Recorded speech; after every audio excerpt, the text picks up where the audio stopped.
On l'attendait depuis longtemps, et bien oui, le voilà enfin. Hier, DJI lance son nouveau drone, le Mavic Air.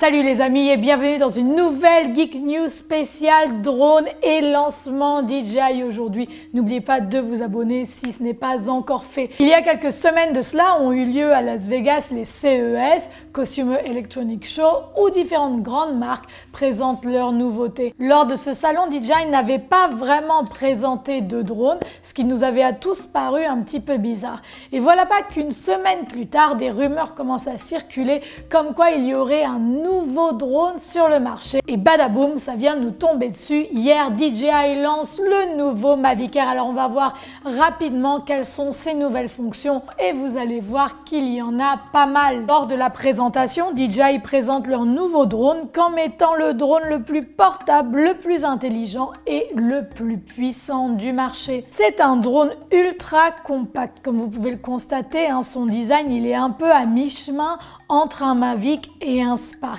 Il a de nouvelles fonctions intelligentes encore inconnues jusqu'à ce jour et je vais vous les présenter par la suite. Il est en 3 couleurs, blanc, noir ou rouge. La première amélioration si on le compare à un Mavic Pro, eh bien tout d'abord c'est son poids puisqu'il ne pèse que 430 grammes, soit un peu moins de la moitié du poids du Mavic. Ce qui est très intéressant compte tenu de la nouvelle législation qui nous pend au nez avec évidemment une réglementation pour les drones supérieurs à 800 grammes. On ne s'avance pas mais on sait que ça va nous tomber dessus tôt ou tard, donc évidemment ceci représente un gros avantage. De plus, lorsque l'on regarde sa taille, il ne fait que la moitié de celle du Mavic. Et ça, on ne peut que les remercier pour cela, puisque plus petit, plus performant, on aime ça, surtout pour les voyageurs, etc. Ça prend de moins en moins de place et on adore. Il a également un nouveau système de nacelle 3 axes, plus performant, plus stabilisé, avec moins de tremblements. Il a également jusqu'à 7 caméras internes pour son Vision System qui lui permettent évidemment une plus grosse efficacité. Il a une meilleure détection de l'environnement grâce à son système 3 Direction Sensing, Free Direction Sensing. En revanche, concernant son autonomie de vol, eh bien les batteries ne durent que 21 minutes. J'ai trouvé ça un petit peu léger à mon goût comparé à celle du Mavic, mais bon, compte tenu de sa taille, c'est compréhensible. Peut mieux faire DJI. Maintenant, lorsqu'on regarde la caméra, eh bien là également il y a une petite déception puisque oui, on s'attendait à un capteur beaucoup plus grand.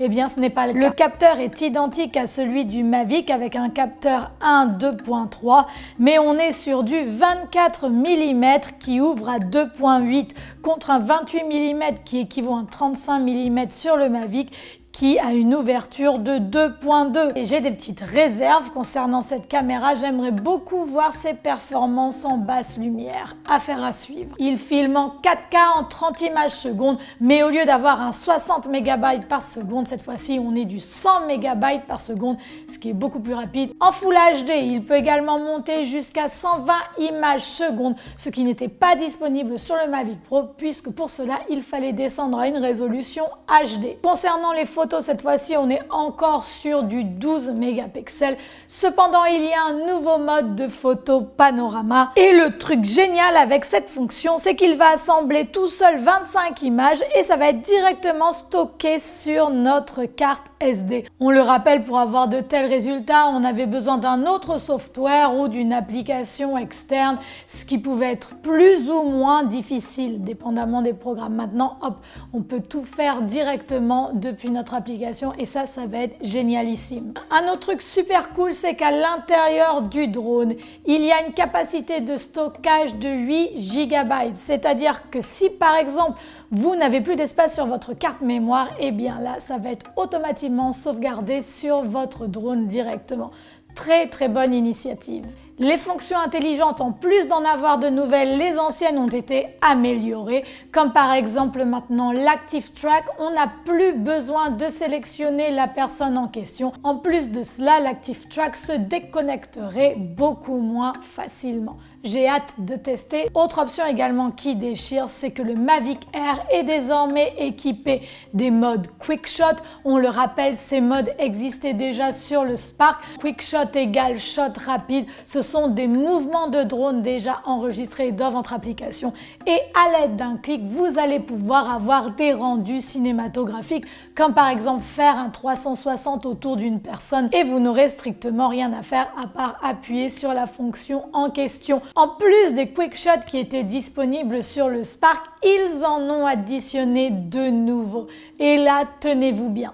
Le nouvel effet astéroïde. Je pense qu'on va faire des trucs super sympas avec cet effet. Ça commence par un 360 style petite planète et puis hop, ça va zoomer avec une petite animation sur vous ou à l'endroit où vous avez commencé la vidéo. Génial. Et puis cet autre mouvement Quick Shot qui est lui également superbe, c'est le boomerang. Bien là, tout simplement, le drone va suivre la direction d'un vol boomerang. Donc il va commencer là où vous lui indiquez. Il va faire un tour puis revenir à son point de départ. Comme vous voyez sur la vidéo, le résultat est impressionnant.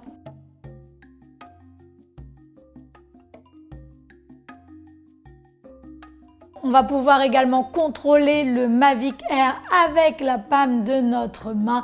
Génial comme le Spark. Cependant, ce mode geste a été amélioré. Il est beaucoup plus réactif et plus performant. On n'a donc pas forcément besoin de la radiocommande pour mettre en route notre drone, le faire voler et le faire atterrir. On peut aussi utiliser le Wi-Fi et évidemment, si on souhaite prendre de la distance, on peut utiliser notre radiocommande. Le Mavic Air va également plus vite puisqu'il peut atteindre une vitesse de 86 km/h. Sa résistance au vent est de 35 km/h et il peut monter à une altitude entre 1,5 km et 1,95 km, ce qui en France ne nous intéresse pas beaucoup comme vous le savez tous. On aura également la possibilité d'activer la fonction Pilot Awareness System qui était déjà disponible sur le Phantom 4 Pro. Pour résumer, une fois activée, cette fonction va permettre de contourner les obstacles intelligemment sans qu'on touche la radiocommande. Celle-ci a également été redesignée, elle est plus compacte et renvoie un meilleur signal. Le Mavic Air est également équipé d'un nouveau système de ventilation. Et bien maintenant parlons prix. Le premier prix est à 849 € avec à l'intérieur le basique, la radiocommande, la batterie, le drone, les hélices, le chargeur et puis vous avez le combo à 1049 € avec des batteries extra, une petite caisse de transport, etc., etc. Il est désormais disponible en pré-vente et vous devriez, si vous le commandez aujourd'hui ou demain, peu importe, le recevoir d'ici 8 à 10 jours. Bon, j'ai mis quelques réserves là-dessus, nous verrons bien. Et vous les amis, vous en pensez quoi de ce Mavic Air? Allez-y, déchaînez-vous dans le box commentaire, je veux tout savoir. Est-ce que vous pensez qu'il est trop cher, que le prix vous convient? Est-ce que vous pensez que c'est qu'un coup marketing ou est-ce que vous appréciez les nouvelles fonctions? Je veux tout savoir. Merci à vous tous d'être de plus en plus nombreux sur la chaîne. Je vous aime tous, je vous fais plein de bisous. N'hésitez pas à aller faire un petit tour sur le site web, Instagram, Snapchat, la totale. Je répète toujours la même chose, mais c'est pas grave. Et moi, je vous dis à très bientôt pour une nouvelle Geek News. Bye!